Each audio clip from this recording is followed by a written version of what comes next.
I just want to know who asked for this.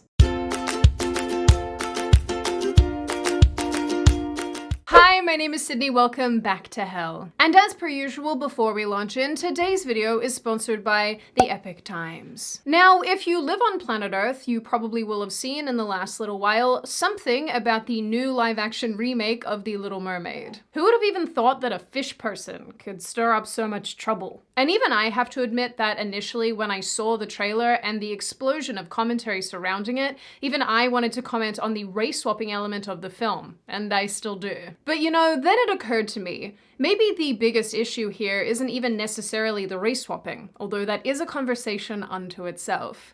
Maybe this is a consequence of a bigger infraction perpetrated by movie studios. Remakes and reboots. Now don't get me wrong, and before you yell at me, I'm not saying that all remakes are bad. They're not, and in fact some of the most iconic movies that we point to even today are remakes, and you wouldn't even know it. We mostly notice when they suck, because there's a lot to pick apart. And when they don't, and a remake is actually successful, kinda seems like people tend to forget the earlier versions. Scarface is a great example. The 1939 Wizard of Oz, even the new Ocean's 11. When we talk about these films, the remakes are the ones we remember. And side note too, whenever I'm collecting clips for these videos, I remember films I really enjoyed, and I know this technically isn't a remake, but I thought that the Scooby-Doo Spooky Island film was so fun when I was a kid. Took an original concept and made it work.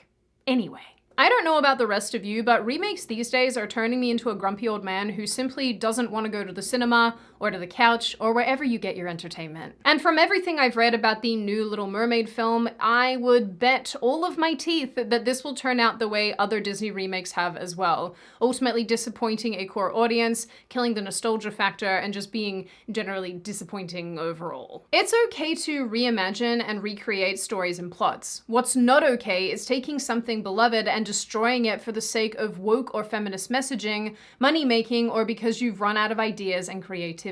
I also just want to add from the outset that while there's a lot of crossover, there are several different reasons why Disney remakes fail, as opposed to normal live-action remakes of existing live-action films. Obviously, this is just my opinion, but I will try to make those distinctions, and realistically, this should have been two separate videos, but we don't have time for that. So here we are. So that's what we're going to talk about today. Why remakes are a failure, why so many of us hate them, and why they continue to be a momentous disappointment. But before you once again board my hell gondola, and we once again snuggle up with snackies to be disappointed, let's hear from today's sponsor, the Epic Times. I care about you. You do? No. I care about you in the computer.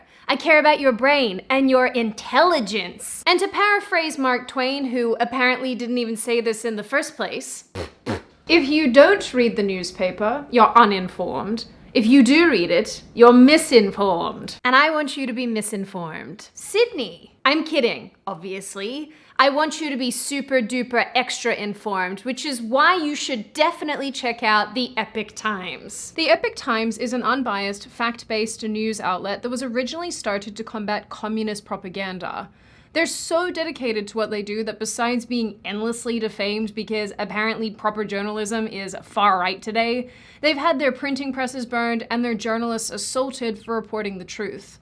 Of course, the Epic Times brings you breaking US and world news, but it also has original programs like Crossroads, The Larry Elder Show, Facts Matter, American Thought Leaders, and award-winning documentaries. So click the link in the description to check out the Epic Times. When you subscribe, you'll get 2 months for only $1, as well as being mailed a free 82-page special report about the recession. So click the link, check it out. Fight the commies.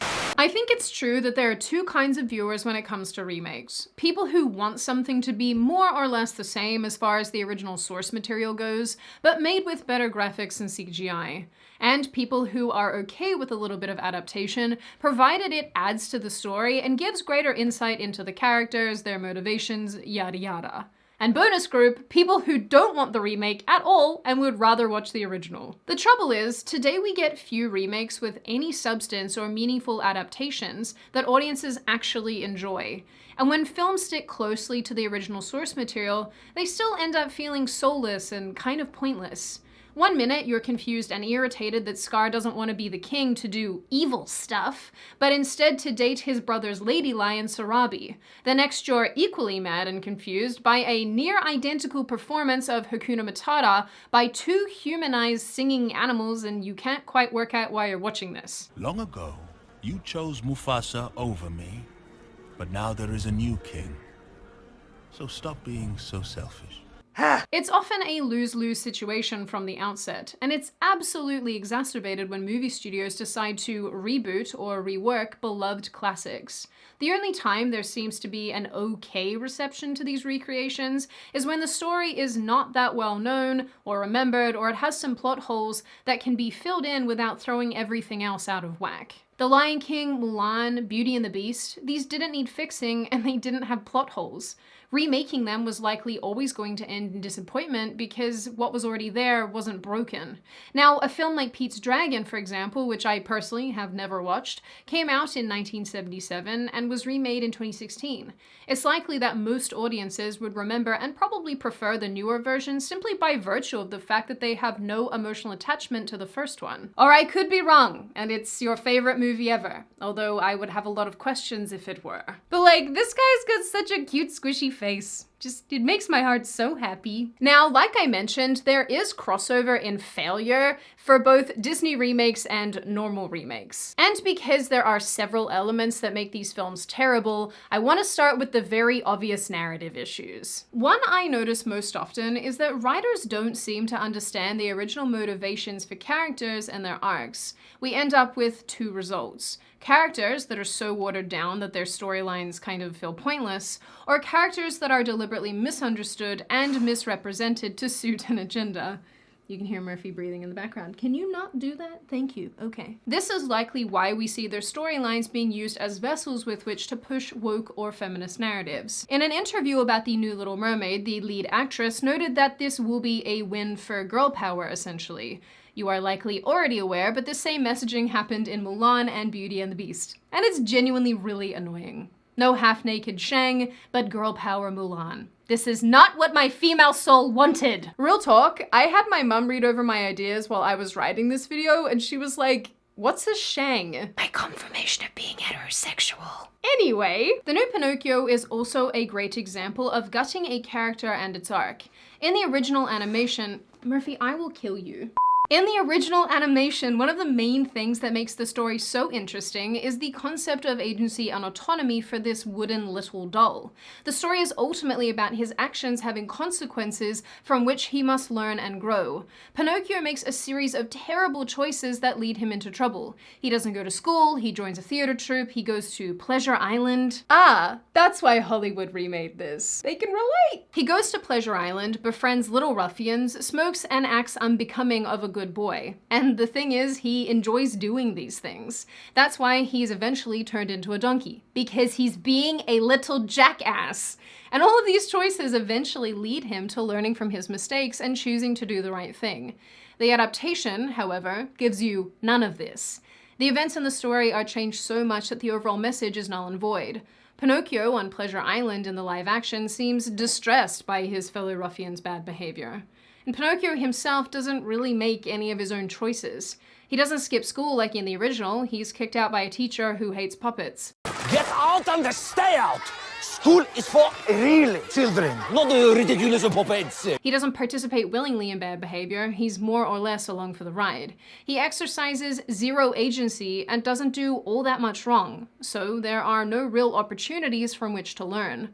The primary underlying message of the film is lost, and that makes for a really bad adaptation. In addition to the fact that they kind of made him terrifying, am I the only person that feels that way? Actually, Honest John is also absolutely terrifying. He's so close to a real fox that it's very unsettling. I don't like it. The point is, missing core messaging in order to water down a film so it appeals to everybody, or focusing on the wrong messaging, is a core tenet of remakes today, Disney or otherwise. And let's just remember, The magic of Pinocchio is precisely its deep and resonating moral, which so many older films had. These morals are largely incompatible with today's woke culture. So when you take away the core message in order to appeal to a new audience that's either expected to not have or not relate to those same values, you're removing the original source of that film's magic and importance. But I don't know, maybe today's audiences are getting their magic and importance on TikTok, where they take their clothes off and pretend to have mental illnesses. Who's to say? He is a natural-born actor, right, Gideon? And not just an actor, an entrepreneur, nay, an influencer! Yes, this is actually in the film. And yes, I hate it. Now, I realize that the magic element applies to Disney more than other films, but there's still important characters and their storylines and arcs that get lost in remakes today. Let's take the American remakes of Death Note and Oldboy, for example. And you know what, guys? I don't even care if Death Note isn't a true remake, it's still an adaptation, and it's so bad that it deserves to be mentioned. Death Note is a well-known anime about a young man who can kill people with a notebook. The other is a Korean film centered around a man who is seeking revenge and answers for his 15-year imprisonment and kidnapping. And I'll just say straight out that I hated, just hated the American Death Note. Nothing about it was redeemable to me, even when taking into consideration the challenge of turning a multiple episode series into a single film. The casting choices were so bizarre, and the remake destroyed every single element of the anime. One of the worst infractions is that it takes the mental warfare between Light, the protagonist, and the young man with the notebook, and L, the man trying to catch Light, and throws it all in the bin. Anime Light is clever, calm, extremely charismatic, and lacks emotion. Watching him outwit and outsmart everyone around him is part of the thrill of the show. The American version turns him into this.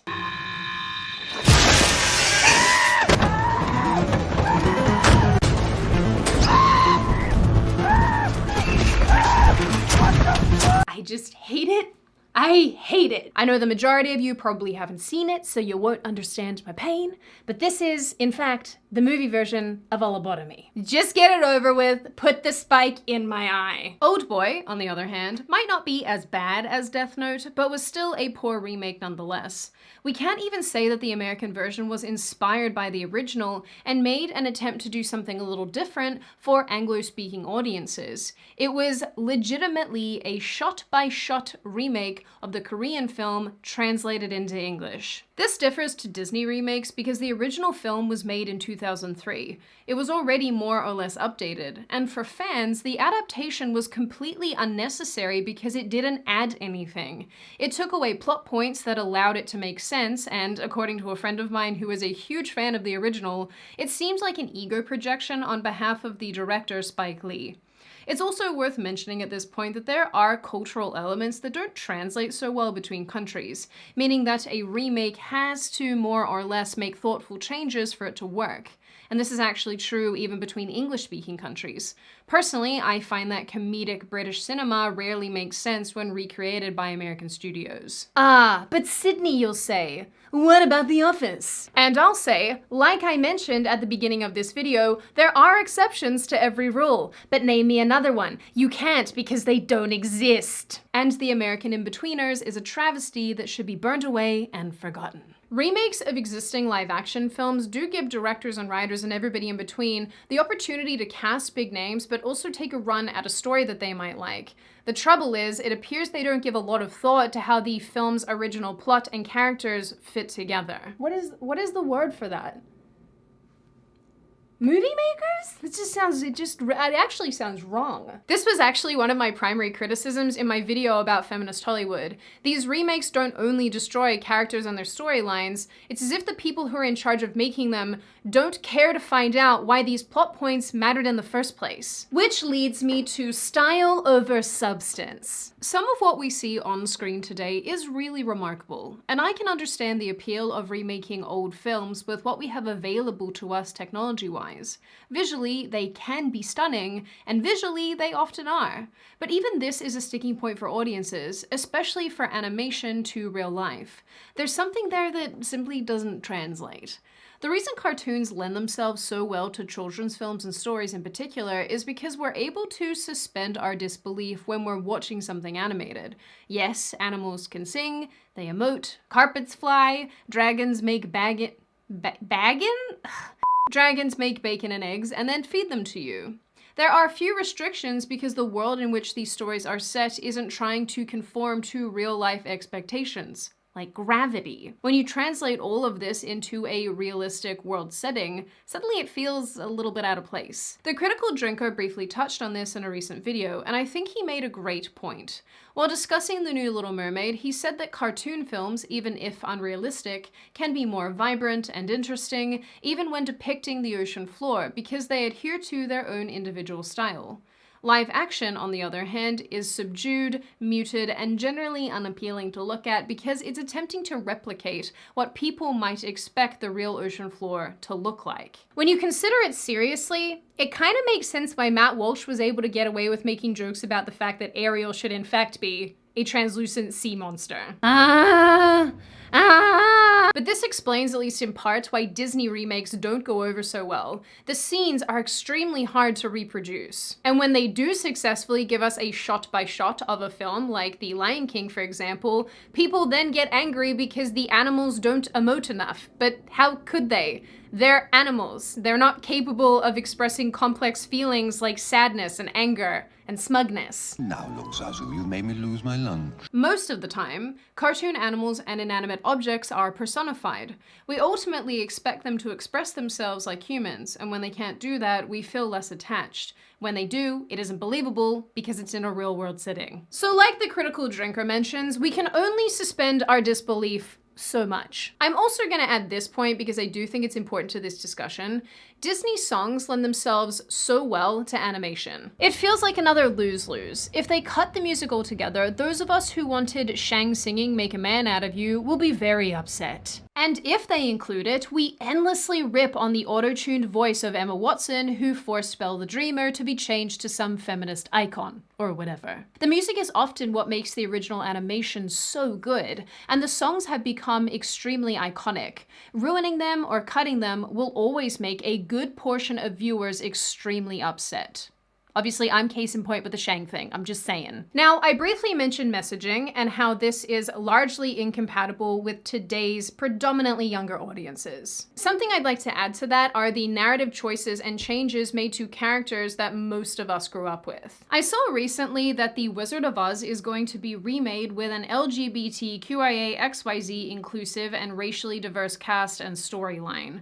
In fact, the new Interview with the Vampire series that dropped over the weekend said it will endeavor to achieve the same. He was my murderer, my mentor, my lover, and my maker. This new series has recast Brad Pitt's Louis as Jacob Anderson from Game of Thrones, and the series overall is described as queer-forward. A race-swapped Louis and Claudia are not even the primary issues with this remake. Considering how many classical films have race-swapped characters in new adaptations, it's clear that racial diversity in the world of entertainment is a goal for producers and writers. This also goes for diversity of sex and sexual orientation. But the fact is that once one of these core characteristics is changed, we are left with a very different character altogether. Not only that, but writers are not adding anything new simply by changing around pre-existing components for a film or show. Almost all of these race-swapped remakes are of original content that features existing characters that aren't white, male, or straight. But rather than amplifying those characters and giving them their own time in the limelight or establishing a new storyline around them, studios take the lazy road and change traits on established and often very much loved characters. Why? Well, likely because it takes more effort and greater creativity to invent something new, and both of those things are in short supply.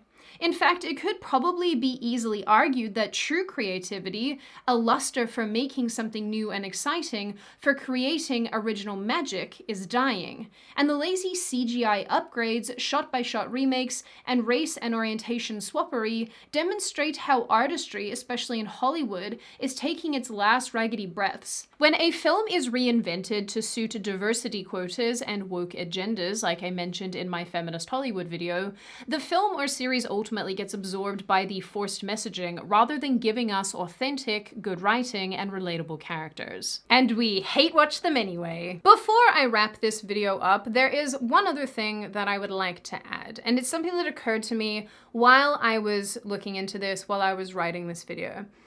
I started off believing that some of the Disney remakes in particular are to basically participate in a cash grab of us nostalgic 90s babies who want to be reminded of the magic that we experienced when we were kids. I think more than likely it's probably not about the nostalgia, because we don't turn up anymore to watch these films because we know they're going to be disappointing. Disney particularly is fundamentally for younger audiences, and most of today's youth have no concept of what earlier films were, what they looked like, and probably think that 2D animation is something from the Stone Age. Logically, if these films and stories did so well when we were children, why wouldn't they also perform well for today's younger audiences? With a little updated messaging, they fit perfectly into today's climate, and studios don't have to put in too much extra work to make it happen. We hate the remakes because we have nostalgia and expectations based on that nostalgia. The messaging feels foreign and alien to us. But for modern audiences, they don't have these same expectations. Now, that doesn't change the overall laziness and unoriginality, but it might explain why this is happening just a little bit, just in my opinion. I don't know, don't yell at me. Now, it is at this juncture that I want to remind everybody that not every story, not every film deserves to be reinvented or resurrected. And not only that, but classics don't deserve to be destroyed in order to fit a modern mold. Ultimately, the pursuit of bringing a classic's magic and joy to new audiences could be viewed as a noble one. What I wouldn't give to rewatch The Little Mermaid or Mulan like it was the first time again. Those were really special moments for a lot of us. But unfortunately, there's no way to synthesize magic. When you change so much about a classic story just to keep it relevant or to force it into a modern ideological box, you're bound to lose so much of what made it special to begin with. And in the end, I think a lot of the time, the motivation for doing that is a desperate refusal to acknowledge that classics and films from days gone by that aren't modern or politically correct or super high-tech or even super diverse can still be good, can still be awesome, and will always have a really special place in our hearts. Corniness aside, a lot of these remakes are not great. A lot of them will continue to be not great because, like I said, you can't synthesize magic, and these directors, these writers don't seem to understand what made these movies so good in the first place. Now, open the floor to all of you. What do you all think? Do you hate remakes? Do you like remakes? Do you think that the new Little Mermaid is going to be great? Do you think it'll be terrible? What did you think of the trailer? What do you think of Pinocchio? Have you seen it yet? Are you going to see it? Do you think there's a difference between Disney remakes and regular remakes? And what do you generally make of this issue overall? As always, if you like the video, hit subscribe and the thumbs up button. If you want to leave a comment, feel free to do so. Just be respectful about it. And I will see you guys next time.